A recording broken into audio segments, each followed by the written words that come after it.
Sejak kemunculannya di kota Wuhan, virus corona masih menghantui dunia hingga hari ini.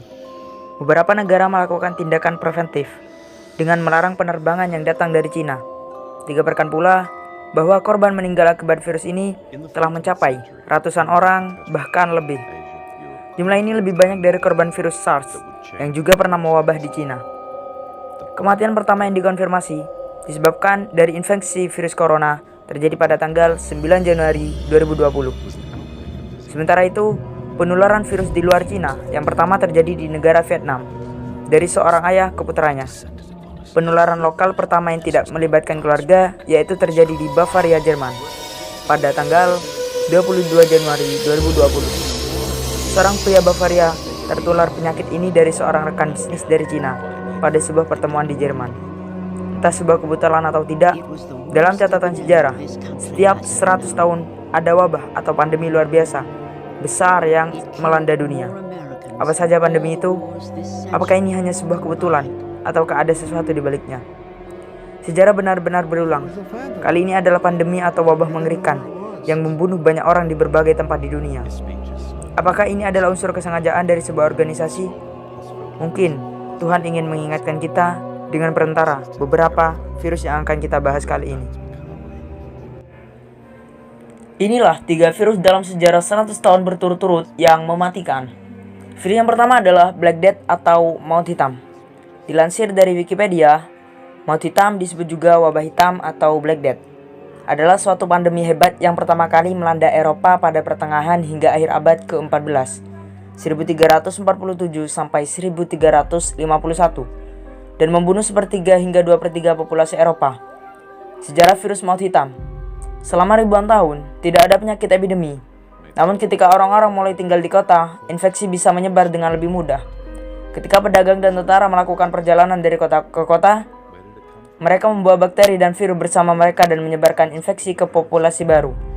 Anak-anak dalam bahaya terbesar, karena hingga abad ke-19, 50% anak meninggal sebelum usia 5 tahun. Terdapat beberapa teori mengenai asal dari wabah ini. Salah satu teori yang paling tua adalah bahwa maut hitam berasal dari dataran stepa di Asia Tengah. Dari daerah ini menyebar menuju Eropa melalui jalur sutra dibawa oleh tentara dan pedagang Mongol. Wabah ini menyebar di Asia dan merebak di provinsi Hubei, Cina pada tahun 1334. Maut hitam di Eropa pertama kali dilaporkan berada di kota Kaffa yang berada di Crimea pada tahun 1347. Antara 1346 dan 1350 lebih dari sepertiga penduduk Eropa tewas oleh wabah Black Death. Tingkat kematian dari wabah ini sangat bervariasi, tergantung sumbernya. Diperkirakan wabah ini membunuh kurang lebih 200 juta orang pada abad ke-14. Virus yang kedua adalah kolera. Pandemi kolera pertama 1817 sampai 1824. Juga disebut sebagai pandemi kolera Asiatik pertama atau kolera Asiatik. Bermula di dekat kota Kolkata dan menyebar cepat melalui Asia Tenggara ke Timur Tengah, Afrika bagian timur dan garis pantai Laut Mediterania. Kolera memang sudah dikenal mampu menyebar ke seluruh penjuru India. Tetapi kali ini wabah ini meluas hingga Tiongkok dan Laut Mediterania sebelum akhirnya mereda. Kolera adalah penyakit yang endemik di dataran rendah Sungai Gangga. Pada musim festival, para pelancong yang mengunjungi sungai ini kemudian mendapatkan penyakit kolera itu dan membawanya pulang ke kampung halaman. Penyakit ini akan mewabah di daerah tersebut sebelum akhirnya mereda.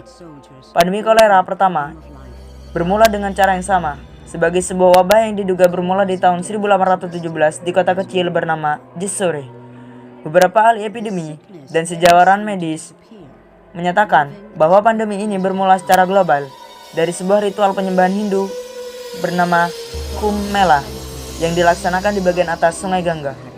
Wabah kolera telah terjadi sebelumnya di dekat Purnia di Bihar, tetapi para ilmuwan menilainya sebagai peristiwa terpisah. Di tahun 1817, kolera mulai menyebar di luar delta Sungai Gangga. Di bulan September 1817, wabah ini mencapai kota Kolkata di Teluk Bengal dan menyebar dengan cepat ke seluruh India. Di tahun 1818, wabah kolera merebak di Bombay, di pantai sisi barat. Jumlah kematian dari pandemi ini tidak diketahui. Para ilmuwan dari daerah terkait memperkirakan Jumlah kematian pada bulan April 1825 tercatat 1.225 orang meninggal dalam waktu kurun 11 hari. Virus yang ketiga adalah flu Spanyol. Flu Spanyol adalah virus flu H1N1 yang telah mengalami mutasi genetik sehingga jauh lebih berbahaya daripada virus normal. Flu Spanyol menginfeksi lebih dari 500 juta orang di seluruh dunia, termasuk orang-orang di pulau-pulau Pasifik yang terpencil hingga sampai di kutub utara, menjadikannya sebagai salah satu wabah yang paling mematikan dalam sejarah. Beberapa analisis telah menunjukkan virus ini sangat mematikan karena memicu badai sitokin yang merusak sistem kekebalan tubuh. Ditambah lagi dengan kondisi malnutrisi, kam medis, dan juga rumah sakit yang penuh sesak serta kebersihan yang buruk, mendorong bakteri ini semakin cepat menyebar. Virus yang keempat adalah virus yang terjadi sekarang dan sedang melanda dunia, yaitu virus corona. Virus ini pertama kali diidentifikasi di Wuhan, ibu kota provinsi Hubei, Cina.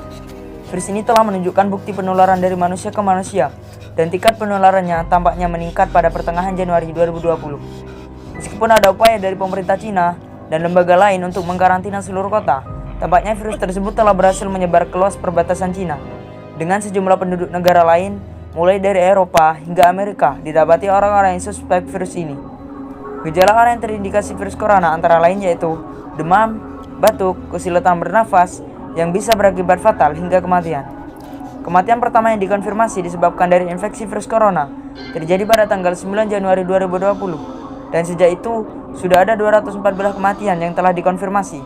Sementara itu, penularan virus di luar Cina yang pertama terjadi di negara Vietnam. Semoga kita selalu diberi kesehatan oleh Tuhan Yang Maha Esa. Terima kasih. Jangan lupa like video ini dan share video ini ke media sosial sobat, agar kita bisa mewujudkan orang-orang yang memiliki wawasan tinggi.